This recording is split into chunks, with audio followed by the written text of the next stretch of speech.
one of the things with entrepreneurs is getting the idea off the piece of paper and into action.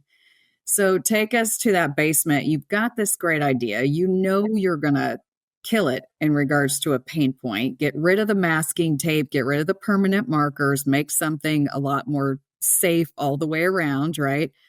How do you go from idea? What's next? How do you jumpstart that thing? Yeah, so that could be the big barrier to entry for people, right? Because it's one thing to have an idea, and then it's another thing to put it through like testing and to that stage and to do a mock-up.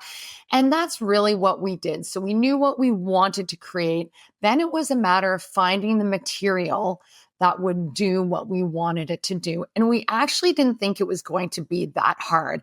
And I can remember doing my first baby show and dad's coming up to me saying, well, I can just print this off my printer. And I'm like, you go home and try that because that's not going to work, and it doesn't. So we did a lot of testing of different material. Things were sitting in our dishwasher for a year, just continually being tested. Because the other thing we had going for us is we knew our market, right? We knew our market because we were our market, and moms want products that are going to do what they say they're going to do. They want them to be cute.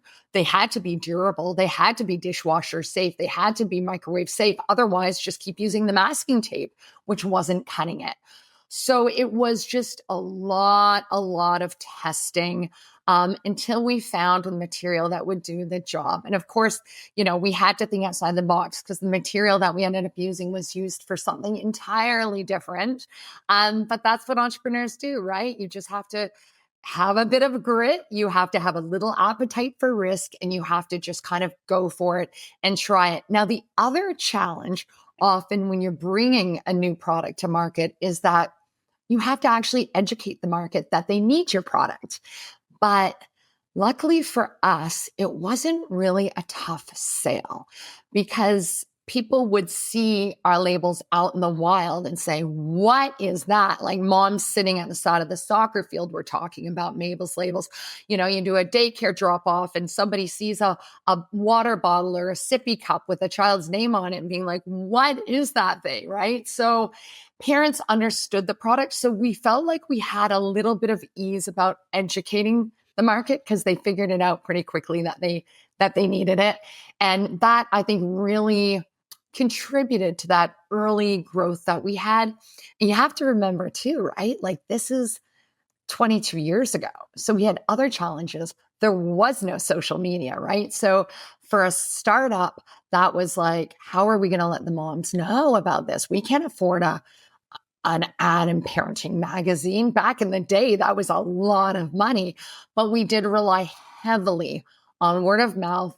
And, she told two friends and she told two friends.